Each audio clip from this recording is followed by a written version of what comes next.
cas, il y a quelques semaines, peut-être qu'une minorité d'entre nous connaissait le nom de Asia Bibi. Il se trouve que ces dernières semaines, l'actualité s'est accélérée pour cette Pakistanaise. Et donc, je suis parti du principe qu'aujourd'hui, une plus grande proportion de nos concitoyens et nos auditeurs étaient peut-être au courant de l'existence de cette Pakistanaise, puisqu'en fait, les médias français s'en sont fait l'écho et se sont émus de son sort. Asia Bibi, aujourd'hui, au-delà des médias habituellement au front pour tout ce qui est liberté religieuse, persécution religieuse, je pense notamment à l'association Portes Ouvertes, dont le siège est pas très loin ici du siège de la radio.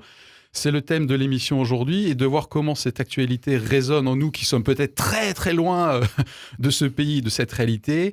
Quelles sont vos réactions en tant qu'auditeur, en tant que spectateur de cette actualité? Alors, c'est vraiment l'axe central aujourd'hui de ce thème. En quoi elle vient peut-être me chercher, moi aujourd'hui, strasbourgeois, niçois ou que sais-je, dans mon actualité, et est-ce que je fais des liens avec d'autres sujets de société? Pour en parler, j'ai l'équipe habituelle et que je vais tout de suite solliciter pour un premier tour de table. Comment vous vivez, si c'est le cas d'ailleurs, émotionnellement, je vois qu'il y a déjà un volontaire pour démarrer, cette actualité? David. Oui, bonjour. Hello. Bonjour. Je me permets de suggérer quand même de dire deux mots sur qui est Asia Bibi, parce que sinon, en fait, notre émotion va être un petit peu floue. Alors, si vous voulez, j'ai prévu de faire un récapitulatif sur les faits, sur le contexte. Alors, je le dis en deux mots pour que mon émotion soit plus compréhensible. C'est une jeune femme pakistanaise chrétienne qui, du fait qu'elle n'avait pas le droit pendant ses travaux d'ouvrière de boire dans un certain puits réservé aux musulmans, a insisté pour le faire. On a considéré que ces mots étaient des blasphèmes. Elle a été emprisonnée un an plus tard, elle a été emprisonnée donc en 2009. En 2010, elle a été condamnée à mort à cause de ce blasphème pour avoir mal parlé finalement du prophète. Et elle a été acquittée finalement récemment. Le 31 octobre. Quand tu dis jeune femme, elle a 48 ans aujourd'hui. Oui. C'est vrai qu'elle paraît jeune. Quand elle a été emprisonnée et condamnée, elle avait 5 enfants. Oui. Donc c'est aussi une réalité à prendre en compte dans un contexte de vie. Bon, vous savez quoi, du coup, vu que vous êtes parti, on va démarrer tout de suite avec la partie faits et contexte, puisque je trouve que là, vous avez posé des points intéressants. Et je vous propose que dans un instant, du coup, on voit qu'est-ce que ça fait chez nous émotionnellement, si ça fait quelque chose émotionnellement. Donc, continuons peut-être effectivement sur cet aspect factuel. Il y a une histoire, puisqu'en fait, effectivement, elle a été acquittée le 31 octobre dernier. Apparemment, on pensait que c'était réglé. Oui, qu'elle allait pouvoir vivre sa vie. Et puis les intégristes locaux ont manifesté pour dire si on la libère, on va mettre le bazar au Pakistan. Ce qui s'est fait pendant 3 jours. Voilà. Et du coup, il y a eu un peu de flou quant à sa libération, sa sortie du pays. Voilà.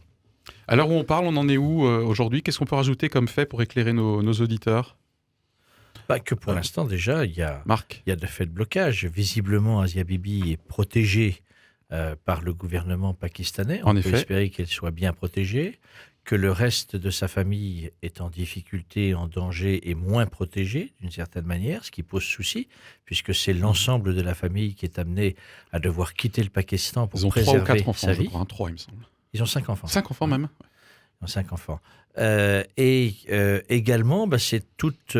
les questions de comment un gouvernement dont la justice a pris une décision, c'est pas le gouvernement qui l'a pris, c'est la justice a pris une décision, comment le gouvernement peut le faire appliquer, et le contexte qui, semble-t-il, est bien présent, c'est de dire Asia Bibi a été finalement un peu un symbole de ces tensions-là.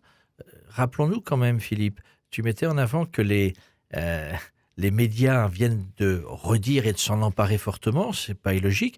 Enfin, Asia Bibi, il y a 9 ans, au moment de sa condamnation, et en particulier, David le rappelait, de l'étape supérieure qui a été sa condamnation à mort, les médias en ont énormément parlé. L'opinion publique s'en est emparée avec des mobilisations, de manifestations, etc. Et parce que c'était vraiment quelque chose qui choquait en tant que tel, et les États ont essayé de faire pression. Il y a tout un travail de lobbying, et les Français ont de loin pas été les derniers acteurs de ce travail de lobbying pour permettre à Asia Bibi de rester en vie aujourd'hui. Bernard ? J'ai envie de rajouter un éclairage un peu particulier, si vous me le permettez. C'est la notion de blasphème. Ouais. Qui a été retenu dans le chef d'accusation la concernant, en faisant un écho un peu plus local, puisque ça reste quelque chose qui est inscrit dans la particularité du droit local alsacien, en particulier la notion de blasphème, et qu'il y a quelques années, on remonte à 3-4 ans, je crois, il n'a pas été question de le supprimer, parce que c'est vrai que si pour une majeure partie des gens, ça ne veut rien dire, pour d'autres, c'est quelque chose de très fort parce qu'on attaquerait en parole l'intégrité du Je propose de faire prophète, effectivement le lien avec en quoi cette actualité peut venir nous rejoindre dans nos propres questions ici. Mais effectivement, pour ajouter un éclairage factuel, il y a une loi anti-blasphème en vigueur actuellement au Pakistan. Cette loi est soutenue par le Premier ministre et en même temps, Marc l'a dit, la justice a pris sa décision, et le gouvernement a défendu, entre guillemets, l'application de cette décision en protégeant Asia Bibi. Je crois d'ailleurs qu'elle est du coup en prison, mais pour la protéger. Et en parlant de danger, au niveau factuel, je crois que c'est son avocat qui a dû fuir le pays parce qu'en fait, il est menacé de mort, très concrètement. Il est aux Pays-Bas aujourd'hui. Oui, aux Pays-Bas, tout à fait. Navré de voir finalement avoir fui son pays et de ne plus pouvoir assister sa cliente qui est Asia Bibi. D'autres choses à dire en termes de contexte et de faits ?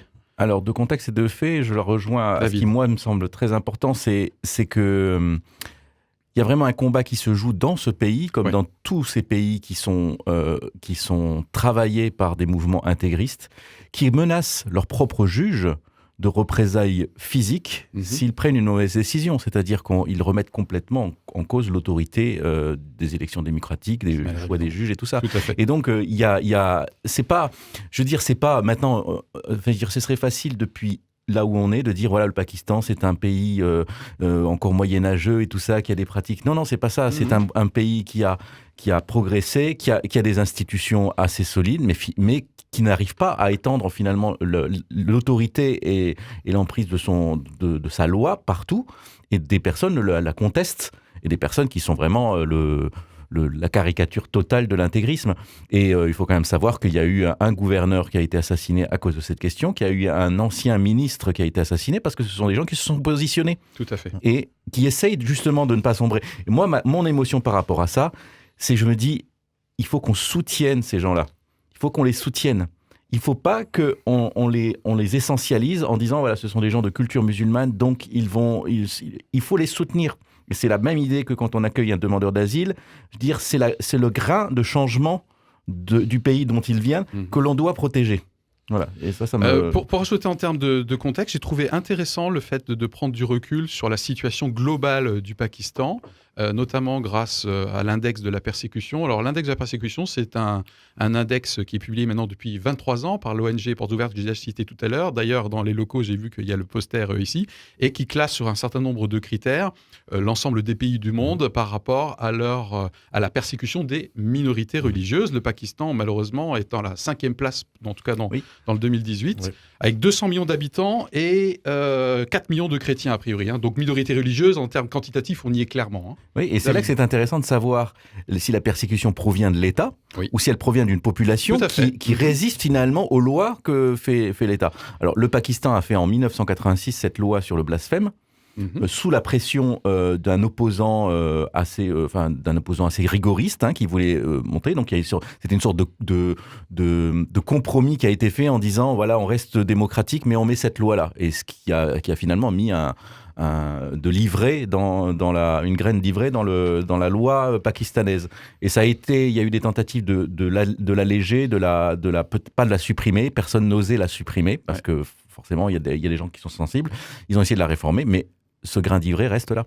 Alors, je souris en écoutant David en parlant d'ivraie, parce que j'ai entendu récemment parler quelqu'un, et j'avais jamais tilté, comme quoi l'ivraie semble ressembler beaucoup au blé. Et qu'en fait, c'est pas du tout évident dans un même champ. Donc, parce que c'est vrai qu'il y a des choses qui paraissent évidentes. Le contexte, c'est que le grain d'ivraie, effectivement, il y a une parabole dans la Bible qui dit que quand un champ de blé a semé, il y a de la mauvaise herbe avec. Absolument. Et le problème, c'est que si on veut couper la mauvaise herbe, on coupe tout. Et donc, Il faut Dieu laisser permettrait pousser. qu'il y ait Faut des laisser mauvaises pousser choses tout. pour ne pas supprimer les bonnes choses. Excellente leçon, mais bon, ce sera peut-être... Toujours en termes de contexte et de faits, on parlait de minorités religieuses au Pakistan. Il me vient aussi, en termes de contexte, l'exemple du voisin.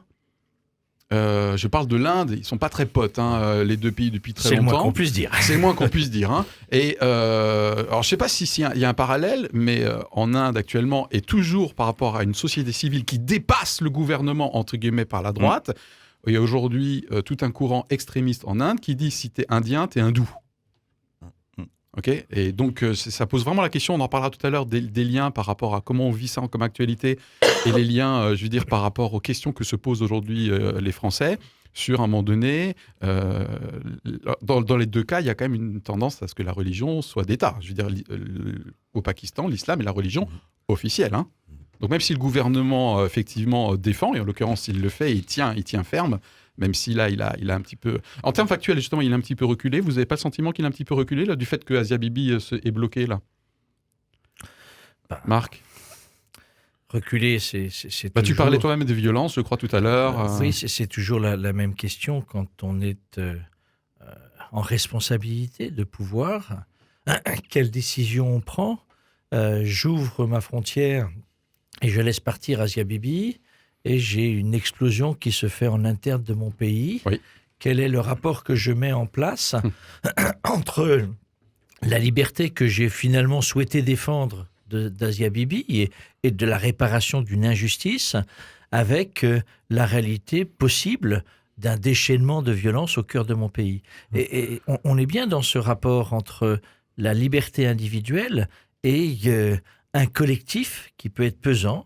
Et la gestion du Tu pouvoir, entends la que gestion du malheureusement, gouvernement, ils ont dû, voilà, c'est ça, c'est compliqué. c'est très quoi. compliqué. Ouais. Est-ce que je peux me permettre Bernard. juste en parallèle, un excursus les Rohingyas ont été chassés du Myanmar, la Birmanie, parce qu'ils étaient musulmans. Là, on est en train de dire qu'ils vont pouvoir rentrer, mais la population n'est pas prête à les recevoir à nouveau. Ouais. Donc on est sur quelque chose là qui se jouerait dans le sens inverse. C'est très différent, j'en conviens. C'est mais une longue histoire. il y a eu oui, Ok. mais il y a un processus de persécution qui est porté aussi par une La population. une population. Le parallèle est pertinent. Voilà, Mm. juste. Ouais. Et on referme Alors- la parenthèse des Rohingyas parce qu'on pourrait en ouvrir d'autres. Ce qui retient le gouvernement aussi, c'est qu'il y a des procédures de révision de cette décision d'acquittement Voilà. qui sont en cours. Et, C'est ce qu'il a et donc, décidé. finalement, là, il y a des populations qui disent non, ne la laissez pas partir, sinon ça y est, on ne pourra plus la recondamner et lui recouper le cou. Quoi. Donc, le gouvernement dit si maintenant on veut vraiment aller au bout de la truc et aller au bout des recours, il faut qu'elle soit encore présente. Alors, c'est très compliqué. Ouais, l'expression couper le cou que vient d'employer David n'est pas à prendre au second degré, puisque nous avons peut-être tous vu des photos d'extrémistes musulmans qui défilaient avec des pancartes « hang her », donc « hang » en anglais, pendre. Hein. Moi, il y a quelque chose que je me suis dit avec cette affaire, donc en sachant que ça a commencé du fait qu'elle était une ouvrière qui travaillait avec d'autres ouvrières, elle était une des rares chrétiennes, je pense, dans ce groupe. Ouais, c'est intéressant qu'on termine avec ça, peut-être. Et qu'elle voulait boire dans un puits, et d'ailleurs ça fait des résonances avec d'autres histoires. Oui, tout à fait, c'est excellent. Et elle, on lui a dit non, c'était un puits réservé aux musulmans. Oui. Et elle a dit... alors maintenant j'aurais dû renoter en fait tout ce qu'elle a dit. On te pardonnera si quelqu'un c'est mieux de le dire en fait. Elle a un peu relativisé ça en disant oui, mais est-ce que peut-être que le prophète aurait accepté ça, et le fait d'imaginer que le prophète puisse ne pas être intégriste finalement, c'était un blasphème. Exactement. Et tout d'un coup je me suis dit C'est intéressant. c'est autorisé, ça, de réserver un puits dans la loi pakistanaise? Est-ce que c'est autorisé de réserver un puits aux musulmans? Si ça se trouve, ils étaient déjà en infraction. Pourquoi est-ce qu'elle ne pouvait pas aller porter plainte plutôt que de faire un blasphème, ce qui était très maladroit? Mais bon, des fois, quand on a soif, on laisse parler son émotion. Mais pourquoi elle n'est pas allée aux autorités? Est-ce que les autorités avaient l'habitude de dire mais non, mais vous n'allez pas laisser mourir de soif une ouvrière, elle a soif, il n'y a pas de puits réservé. Ça se trouve, la loi déjà la protégeait. Et personne n'appliquait cette loi. C'est fou quand même. Enfin, c'est fou. Non, Marc, Si. Bernard. Justement. Mais moi Et après, on passe à l'émotion. Plusieurs petites Oh, il y en a, là, choses déjà. par rapport à ce que dit David, ce qui me frappe. Mais là aussi, je suis ici à Oswald, en France, et loin du Pakistan. Mais la résonance d'ouvrières en train de produire une même production ensemble, Mhm. et d'avoir une femme qui va boire, alors de fait dans un lieu où elle n'aurait pas dû aller boire, et la résonance que ça a, c'est-à-dire la condamnation qui est faite par les collègues ouvrières au cœur de l'usine en disant c'est inadmissible ce que tu as fait. C'est ce qui a fait émerger l'affaire. Moi, ça m'interroge. Ça m'interroge aussi sur cette question de où est la solidarité, entre guillemets. En France, on pourrait dire la solidarité ouvrière. Est-ce que la question de la différence de foi, de croyances religieuses, amène à faire disparaître complètement cette solidarité-là? Ça, c'est la première question que je me posais. Puis la deuxième, je voulais juste revenir sur le choix du gouvernement. J'avais tout à l'heure spontanément envie de dire, mais finalement, peut-être que le gouvernement avait intérêt à prendre le risque de faire partir Asia Bibi. Il y aurait peut-être eu 2-3 jours chauds, mais après, on sait vite que les choses s'oublient, et puis elle n'était plus là. Là, elle est encore là, et donc la tension, elle va encore durer pendant un certain temps. Mais en même temps, je me dis, qu'est-ce que l'on peut savoir? Et un gouvernement est peut-être un peu mieux informé des répercussions que serait pu avoir si Asia Bibi était partie sur le reste de la population chrétienne au Pakistan. Là aussi, c'est des questions de responsabilité. C'est-à-dire que on aurait pu voir une déferlante d'assassinats de chrétiens au cœur du Pakistan. Quelle responsabilité doit prendre aussi Oui, ils attendent pas ça pour le faire. Oui, il y a des, ça continue de toute façon. des églises qui sont brûlées au Pakistan, comme dans d'autres pays où des processus de persécution sont déployés. Je veux dire, il y en aurait peut-être eu davantage, peut-être. Oui, c'est ça, le terrain est très sensible. Donc, voilà, on Donc, est sur un terrain... Il semble peut-être, pour terminer cet aspect rappel des faits et du contexte, que si on relit l'histoire, le blasphème n'a pas été forcément constitué par le fait qu'elle ait bu de l'eau dans un puits, mais par le fait qu'elle, du coup, elle est débattue. Il y a même des pancartes où j'ai vu qu'ils l'ont traitée d'insolente. En Alsace, on dirait elle est fraîche. Ok. Donc en fait, elle a osé questionner, tu le disais, David, tout à l'heure, elle a osé rentrer dans une espèce de dialectique un petit peu, et alors ça, c'est tout à fait insupportable. Oui, parce que qu'est-ce qu'elle a demandé? Elle a demandé de protéger le multiculturalisme, finalement, elle. Et il y a des gens qui lui ont dit... ouais. Et il y a des gens qui lui ont dit... Mais oui, mais c'est exactement ça. C'est pour ça que je trouve que la question que tu as posée tout à l'heure, moi, m'interpelle énormément. Bon. Est-ce qu'il y a des limites au multiculturalisme? C'est une des questions que j'aimerais qu'on se pose tout à l'heure. Mais oui, mais... Qu'est-ce qu'on lui a dit? On a dû lui dire, en fait, en gros, oui, il y a des limites au multiculturalisme. Et si t'es pas d'accord avec ça, on va te couper la tête. Alors tais-toi tout de suite. Et moi, quand la réaction qu'on voit par rapport à ce genre de naufrage de la pensée et du cœur, quand on voit ça, si la réaction qu'on a, c'est de dire, ah ouais, mais alors ces gens-là, ils sont lourds, il y a des limites au multiculturalisme. Ben voilà, ok. C'est comme si on dit tuer c'est pas bien, donc on va tuer, et donc on va tuer le bourreau et on va tuer le bourreau, quoi. C'est des sortes de boucles d'illogisme qui sont voilà, ça on arrive au néant avec ça. Alors ma question de départ, quel du coup impact émotionnel pour nous ici autour de la table, pour ceux qui nous regardent, qui nous écoutent, alors que peut-être on pourrait être très très loin. Sur le plan émotionnel, qu'est-ce que cette actualité vous fait, nous fait peut-être? Alors, moi, sur le plan émotionnel, il s'avère que vendredi dernier, j'étais à Angers pour une rencontre, et j'étais au sein de la communauté des sœurs de Notre-Dame de Charité du Bon Pasteur, une grosse congrégation présente un peu partout dans le monde. Et j'ai passé pas mal de temps avec elle, une religieuse qui vient du Sri Lanka, qui a été présente en mission, comme on dit, dans différents pays du monde, et entre autres au Pakistan. Et on échangeait justement sur cette réalité du Pakistan et de sa manière, en tant que Sri-Lankaise, en tant que missionnaire chrétienne, de quelle place elle pouvait avoir. Et elle mettait bien évidemment la difficulté du vivre ensemble, la nécessité d'être discret en tant que tel, et elle mettait en même temps en avant ce qui me semble être aussi une des réalités que l'on peut vivre ici en France sur le vivre ensemble. C'est que par la présence du quotidien, par, en l'occurrence pour ces sœurs-là, l'effort qu'elles font sur le plan de l'éducation, eh bien, les critères de départ d'exclusion explosaient, entre guillemets, parce que la population qui était aux alentours disait « Mais si, c'est formidable ce que vous proposez. On voit nos enfants grandir, on voit nos enfants progresser, on voit nos enfants bien éduqués, et on a envie qu'ils soient éduqués par vous, alors que vous êtes différente parce que chrétienne. Voilà, je me dis, cette sensibilité-là, dans cette émotion-là, c'est de dire, la question qui est posée au cœur de cela, c'est comment on peut vivre ensemble avec nos diversités. Et peut-on accepter de vivre ensemble avec de la diversité? Donc du coup, ça t'a donné de l'espoir, cette rencontre, par exemple? Comme quoi c'est possible? Moi, je crois que c'est possible. Et je crois qu'en même temps, et c'est ce qu'elle mettait en avant, les contextes politiques, parce qu'il faut les appeler comme tels, rendent les choses parfois excessivement compliquées. Impact émotionnel pour vous de cette actualité, David?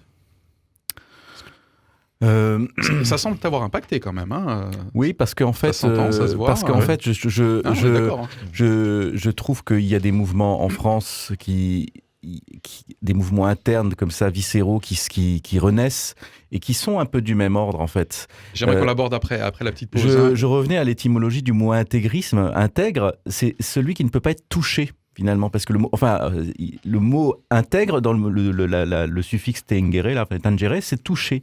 C'est-à-dire que ce sont des personnes qui ont tellement peur, en fait, d'être bousculés par l'évolution du monde, par le monde, qu'ils ne veulent plus être touchés. Ils se considèrent eux-mêmes comme intouchables.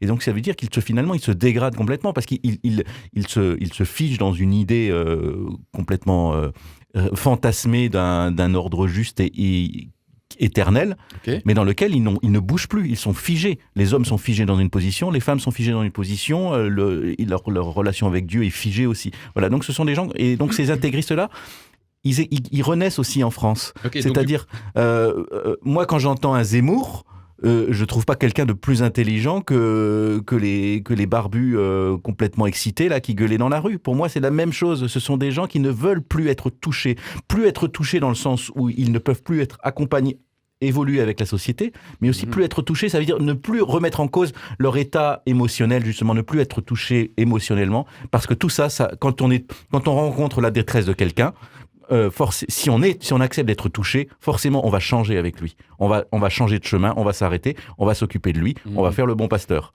Alors, voilà une autre parenthèse, Monsieur Zemmour, que je choisirais de ne pas ouvrir, puisque je suis vraiment à l'opposé de l'opinion que tu viens d'exprimer à son sujet. Sur l'impact émotionnel que ça a fait chez toi, justement, par rapport à cette actualité, c'est ça ma question, que j'ai l'impression qu'on essaye d'éluder depuis tout à l'heure. Mon impact émotionnel, c'est que j'ai pas envie que ce soit des intégristes qui me défendent des intégristes.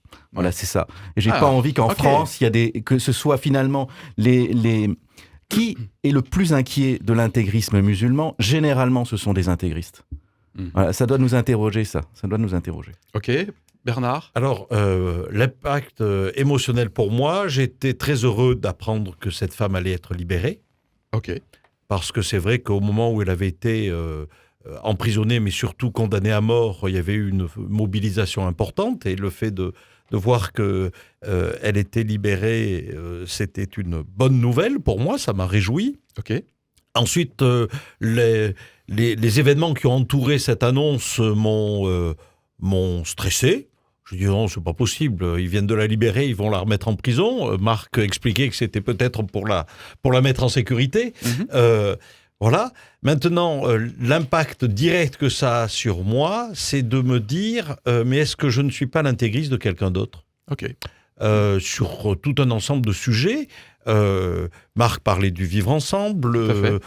Tu parlais de Zemmour, on pourrait en citer d'autres aussi. Hein. Je crois que, y compris dans nos vies d'église, et là je ne parle pas d'autres confessions ou d'autres religions, en interne, la nôtre, en interne, dans l'église où je suis, est-ce qu'il n'y a pas, parfois, même de ma part, des attitudes intégristes, un peu fondamentalistes, qui du coup sclérosent, figent la situation et me font regarder l'autre comme différent et donc pas recevable. Ok, justement c'est un point que j'aimerais qu'on aborde après. Pour terminer sur cet aspect émotionnel, d'autres choses à dire, Marc ?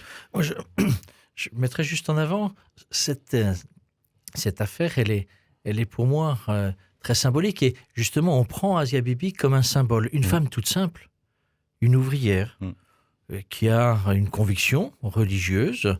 Je ne suis pas sûr qu'elle irait la brancarder partout, qu'elle irait la témoigner partout. Mais un fait de vie l'amène à dire « je ne comprends pas ». Et ce fait de vie l'amène à se retrouver dans les geôles pakistanaises au risque de perdre sa vie, parce que condamné à mort, je me dis, voilà, quel parcours de vie et qu'est-ce que ça veut dire pour nous? Et ma crainte quand même, ce dernier point d'émotion, c'est trop rapidement, alors que c'est une réalité, on ne peut pas le nier, c'est de se servir de ça pour éventuellement risquer encore justement la confrontation musulmans-chrétiens. Il y a les bons d'un côté, les méchants de l'autre. Il y a, regardez, nous, en tant que chrétiens, on veut tenter de s'ouvrir. Et puis, il y a un islam en Arabie Saoudite, au Pakistan, qui ne supporte pas cela. Du coup, il faut qu'on se défende. Okay. Ça, c'est une crainte parce que je pense que si on va vers cela, on va continuer à créer des tensions, des conflits et la mort de l'autre. D'accord. Tout simplement. Donc moi, je pense que ce genre de lien entre une situation qui est très extérieure à nous et ce qu'on peut vivre aujourd'hui, les questions que ça peut soulever, les liens que je peux être amené à faire et qui peuvent me faire craindre, je pense qu'effectivement, c'est une réalité. Et j'aimerais justement qu'on voit dans un instant quels peuvent être les liens, quelles peuvent être les opinions, les impacts potentiels pour nous, Français, aujourd'hui. Éclairage, éclairage, éclairage. Sur une tendance de société, sur une actualité, un débat pluriel et surtout, de bonne foi.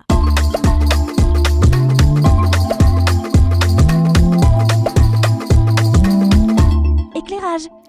Bienvenue à vous si vous nous rejoignez dans cette émission Éclairage. L'axe de départ aujourd'hui, c'est le sort d'Asia Bibi, cette chrétienne pakistanaise qui devient un peu une icône malgré elle, pour reprendre un titre d'un des articles que nous avons lus pour préparer cette émission. Juste avant la petite pause, nous avons reposé les faits et on a essayé de les mettre en perspective pour vous qui nous écoutez, qui vous nous regardez. Et puis, on vient de terminer sur l'impact émotionnel que ça peut avoir pour nous qui sommes spectateurs de cette actualité à rebondissement et quels peuvent être potentiellement les points de vigilance, voire les travers, à la fois en termes de crainte, peut-être en termes de peur, que je pourrais importer ici dans ma réalité, et notamment de voir quelles opinions ça peut venir renforcer.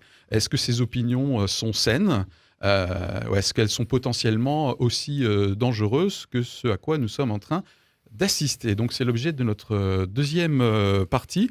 Donc on a déjà mis un pied, je trouve, dans cette deuxième partie en disant quels pouvaient être les ponts entre cette actualité et ce que ça peut générer chez moi en tant qu'individu, notamment sur des conclusions qui pourraient peut-être être hâtives en disant, Marc terminait avec ça, je crois, vous voyez, nous les chrétiens, on est ouverts, et puis là, c'est de nouveau, entre guillemets, l'islam qui semble ne pas donner à une minorité chrétienne dans son propre pays, en tout cas, le droit d'exister, puisque voilà, elle est condamnée pour ça. C'est Philippe, là. J'ai juste envie de mettre ça en avant parce que c'est bien sûr un débat qui n'est pas nouveau, j'allais dire un débat éternel. C'est le rapport au concept de droit de l'homme que l'on se veut universel, que beaucoup disent à travers le monde, mais finalement ce sont des droits occidentaux portés par une histoire et une tradition chrétienne.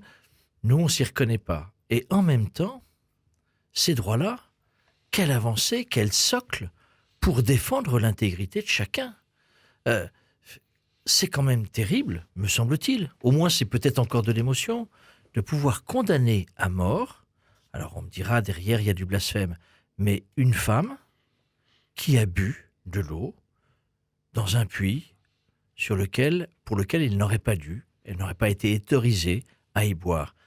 Quelle conception, quand on est là-dessus, quelle conception de l'homme. Voilà, je me dis, il y a un socle qu'on essaie de construire. Aujourd'hui, je crois qu'il est plus occidental, il est beaucoup plus large que ça.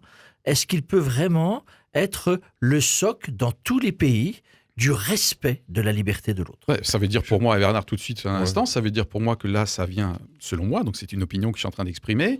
Concrètement, il y a des règles communautaire qui serait supérieure aux règles du vivre ensemble du pays dans lequel on est. En tout cas, c'est clairement ce qui se passe là. Je voulais juste rebondir sur ce qu'a dit Marc en disant que le débat était éternel ou qui durait depuis très longtemps et juste rappeler que la Déclaration universelle des droits de l'homme n'a que 70 ans.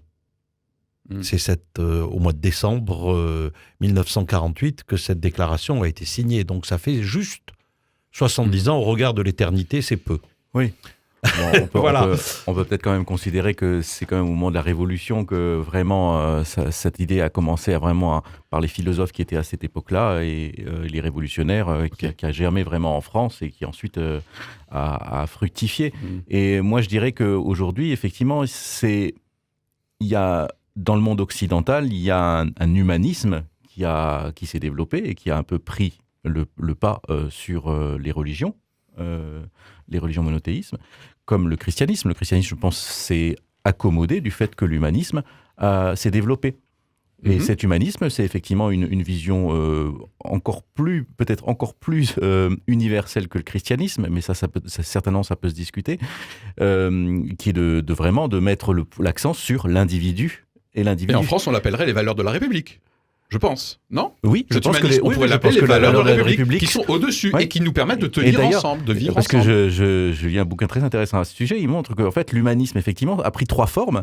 Il y a l'humanisme socialiste, un peu, qui dit, là, on va définir ce qui est bon pour tout le monde et on va le donner à tout le monde de façon assez équitable.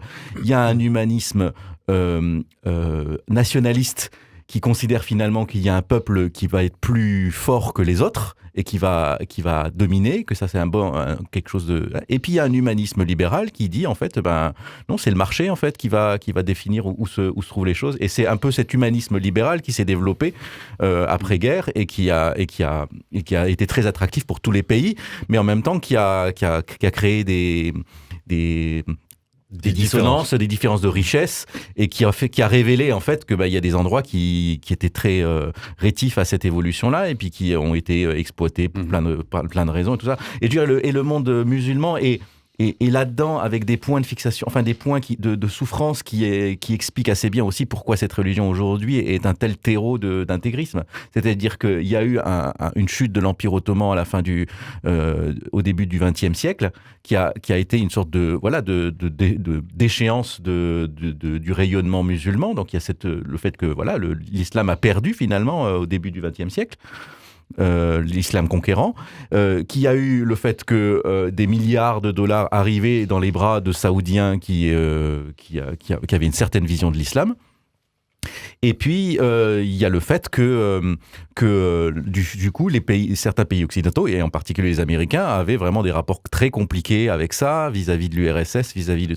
C'est-à-dire il y a quelque chose qui explique une situation aujourd'hui. Après, de savoir, ça c'est toujours la grande question, est-ce que l'islam est vraiment plus à même de susciter de l'intégrisme et de l'intégrisme violent qu'une autre religion ? C'est pas la question que j'ai envie d'ouvrir. Par contre, la question que j'ai envie d'ouvrir, c'est quel prolongement de cette actualité dans les opinions qu'il peut y avoir autour de la table et chez nos auditeurs sur est-ce que c'est possible et à quelles conditions de vivre un multiculturalisme. Ok, chaque pays a choisi sa déclinaison. En Grande-Bretagne, je crois comprendre que le multiculturalisme consiste à se faire cohabiter des communautés qui obéissent à leurs propres règles. Ça me fait penser à, j'allais dire Christophe Colomb. Non, c'est pas Christophe, son prénom.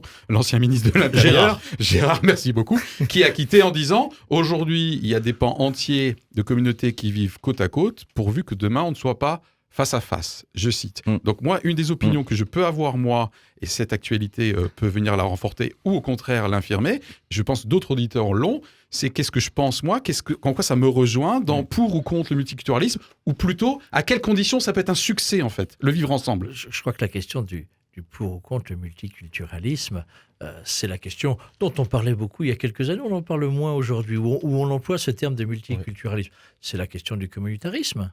Okay. C'est-à-dire, dans un pays, l'Angleterre, la France, l'Allemagne, etc., est-ce qu'effectivement, dans nos quartiers, on a lâché prise et finalement, on n'a fait qu'un quartier, c'est le quartier des Pakistanais, c'est le quartier des Hindous, c'est le quartier de je ne sais quoi. Des Chinois. Des Chinois, etc. Des Alsaciens. Et du coup, tout celui qui ne fait pas partie de cette communauté-là, n'a pas sa place à l'intérieur de cette communauté. On est au cœur d'un... On a vu avec Asia Bibi le Pakistan, mais si on reconstruit des réalités pakistanaises au cœur même de nos sociétés à travers le communautarisme, de fait, on est mort. Alors, comment on peut faire ça sans tomber dans l'éventuel travers que je sois même l'intégriste d'un autre ou que en critiquant ces arriérés barbus, en fait, nous-mêmes, on est défendus par des autres intégristes. Comment concilier à la fois, à mon avis, quelque chose quand même qui doit être clair, qu'on ne peut pas vivre ensemble si on ne se met pas d'accord sur un socle commun, quand même. Cette semaine, je vais laisser après la parole, mais cette semaine, c'est parti. au niveau Ça bouge. de nos églises, on est dans une semaine du dialogue islamo-chrétien. Et c'est vraiment, je crois, et à Strasbourg, c'est très fort, il y a plein de manifestations qui sont proposées, de pouvoir faire vivre ce dialogue, de pouvoir reconnaître que cet autre qui ne croit pas comme moi, eh bien, je peux dialoguer avec lui. Donc ça va dans le bon sens. Je peux vivre avec Ok. lui, je peux dîner avec lui, je peux faire la fête avec lui. Mais je crois qu'une des Bernard, plutôt. une des racines sans doute de notre réactivité sur ces questions-là, J'aime bien le mot. c'est tout simplement le fait qu'on ne connaît pas l'autre. On ne sait pas qui c'est. Si on me demande aujourd'hui de citer les fondements de la foi, de la religion islamique, j'aurais du mal à le synthétiser rapidement parce que j'ai des amis musulmans, mais on parle rarement de ces questions qui sont la nature. Je veux dire par là, je ne le connais pas, donc je peux en avoir peur. Et Il nous il reste arrive très fréquemment. 3-4 minutes pour Oui, information. parce qu'il arrive très fréquemment qu'en David. fait on mélange l'aspect culturel qui est que ces personnes-là sont d'une origine souvent d'un autre pays, qui a une autre histoire et tout ça, et de l'identité religieuse. On mélange souvent les deux choses en fait. C'est-à-dire que si on voit dans un Pakistanais qui se promène, qui est en France par exemple, un musulman, ça veut dire qu'on réduit finalement son identité aussi à sa religion. Du coup, tout le prisme de notre analyse de savoir si c'est compatible avec le reste va passer par ça. Et je me fais cette réflexion qui est sur un autre sujet qui est complexe. Et c'est par exemple le foulard que portent les musulmanes. Asia Bibi le porte. Voilà, c'est ça. Non, mais ce que je veux dire, c'est qu'en fait, on en fait un marqueur religieux. Et on le fait un peu de la même façon qu'un intégriste ou qu'un salafiste qui en sous-main essaye comme ça de pousser l'islam dans les quartiers, va aussi en faire un marqueur identifiant que ces gens-là sont redevenus dans une foi pure et tout ça. Alors que c'est pas vrai. C'est autant un aspect culturel de porter un foulard qu'un signe d'attachement religieux. Et il faut pas que nous on tombe dans ce travers, c'est-à-dire le communautarisme est menacé et menaçant, surtout si on lui affecte un marqueur religieux, principalement religieux. Parce que là, effectivement, ça secoue le cadre laïque de notre société. Okay. Et pour moi, je voudrais juste dire ça. C'est bien. Il faut vraiment... David. Je veux dire que des gens vivent un peu entre eux parce qu'ils ont des affinités, ils mangent la même nourriture et tout ça. Voilà, je pense que ça peut poser des problèmes, mais ça pose pas des problèmes majeurs en général. Par contre, à partir du moment où on a l'impression qu'il y a une sorte de proclamation de l'importance d'une religion par rapport à une autre, là, on sait. Et là, je trouve que quand même en France, on a quand même une responsabilité gigantesque, et chacun individuellement, c'est quand même de connaître notre histoire et de la connaître bien. C'est-à-dire que moi, j'ai été marqué de ce livre, de ce récit historique qui raconte comment Henri III, qui était un roi que la Ligue catholique trouvait trop mou, a fait fuir de Paris. Et il s'est allié à ce moment-là avec Henri IV, qui était pas encore roi, pour faire le siège de Paris, pour récupérer la ville. C'est-à-dire qu'à un moment donné, il y a eu un mouvement ultra-conservateur, ultra-catholique, qui a vraiment qui s'est comporté comme ces barbus gueulards qui veulent tuer des juges. Ils ont dit maintenant, on fout le roi dehors, et voilà, mais pas sous forme d'une religion, parce que c'est pas sous forme d'une... Enfin si, c'était un peu une révolution, mais bon, bref... ce que je veux dire, c'est qu'il faut qu'on se souvienne de ça. Il faut qu'on se souvienne qu'il y avait dans cette ville de Paris, sous l'influence de ces intégristes, des prêches journaliers, des prêtres qui appelaient au meurtre du roi. Quelle leçon concrète pour moi aujourd'hui du fait de ce rappel historique, David? Alors, le truc, c'est que ça nous est arrivé. Okay. On en a beaucoup souffert. Ça a abouti à une révolution française qui n'a pas été douce. Ah, c'est clair. Voilà, qui a été encore suivi de guerres de religion sœurs, puisque c'est quand même le catholisme et le protestantisme. Et ça, les musulmans, ils ont leur équivalent. Et ça nous a fait souffrir très longtemps, et il a fallu faire une loi qui, pour moi, était salutaire. C'est la loi de la laïcité. Et il faut qu'on la défende. Et il faut que ce soit les chrétiens principalement qui la défendent, comme il faut que ce soit principalement les Pakistanais et les Pakistanais progressistes qui défendent la laïcité. Et il y en a. Il y en a un particulier, là, le ministre dont j'ai parlé, c'était un ministre chrétien. D'ailleurs, je crois même que le pape avait dit qu'il voudrait le béatifier. Wow, Je- ça me va alors- comme incidence concrète du coup. Alors, Bernard, moi, je voudrais on est vraiment très proche de... brièvement. J'ai beaucoup aimé ce C'est bien. que David vient de dire, en particulier la manière dont notre prisme de regard sur l'autre Oui. le conditionne. Mm. J'ai un gendre qui est portugais. La communauté portugaise, elle existe. Il mange des choses que j'ai pas l'habitude de manger. Quand il prépare de la morue, ça peut déranger. Ok. Les voisins. Oui, tout à fait. Mais voilà. Mais je veux dire par là, je regarde pas le portugais comme étant plus ceci ou plus cela en termes de religion. Ouais. Et ce sont des communautés que l'on n'a pas, entre guillemets, nous, stigmatisées par ce prisme-là. Et c'est là où j'ai intérêt à faire gaffe. Quand je vois quelqu'un qui porte éventuellement le voile, Ok. ça ne veut pas forcément dire Ouais. que cette personne est dans D'accord. une démarche spirituelle ou religieuse. Intégriste. Ouais, je vais réagir pour terminer là-dessus. Marc. Juste un mot par rapport à ce que nous avions débattu il y a fort peu de temps dans notre émission sur les élections brésiliennes. Oui. Et ce fondamentalisme, d'une certaine manière, on ne peut pas l'appeler autrement, qui était mis en avant par celui qui est devenu président au Brésil, soutenu par une certaine forme de fondamentalisme évangélique, en disant il faut être comme ça. Celui qui n'est pas comme ça, il n'a pas sa place dans la société et il pourrait être condamné. Dès qu'on est sur ces bases-là, je crois qu'on n'est pas dans cette recherche d'humanité qui fait que notre unicité se confronte à la différence de l'autre. Et ce qui nous fait humains, eh bien, c'est cette altérité, cette reconnaissance que l'autre a pleinement sa place, voire, j'aime bien le dire, s'il n'est pas là, il me manque. Sa diversité m'aide à me faire moi-même. Bon, alors quand même, ce qui me frappe un petit peu dans les différentes opinions, là, c'est que là, il y a une grosse part de responsabilité de nous, de ne pas tomber dans un prisme, de ne pas confondre identité culturelle, identité religieuse, etc. Moi, j'aimerais quand même dire que la décision de la Grande-Bretagne, apparemment, de ne pas accueillir Asia Bibi par crainte de troubles dans leur propre pays, un peu comme à Pakistan, franchement, moi, ça m'interpelle. Et là, moi, j'ai pas du tout envie d'être tellement compréhensif, cool, il faut que je me remette en question. J'ai quand même envie de dire qu'à un moment donné, le multiculturalisme a ses limites dès lors où il marche, entre guillemets, notamment avec mes amis portugais, dès lors qu'on est tous d'accord sur des fondamentaux communs qui font qu'on peut vivre ensemble avec nos différences. Et je suis tout à fait d'accord pour dire que ces différences sont hyper riches. Donc, à un moment donné, il y a quand même une responsabilité, une virilité d'accueil et de tolérance qui, pour moi, a sa limite quand même. C'est la force de la loi. Ouais, je suis C'est d'accord. la force de la loi. Ouais, Il faut que l'État soit assez fort pour imposer la loi qui a été votée, qui est vérifiée par des juges, qui est remise en cause par des parlementaires qui sont élus par le peuple. Voilà, cette loi, il faut qu'elle soit assez forte. Et je pense qu'elle est assez forte.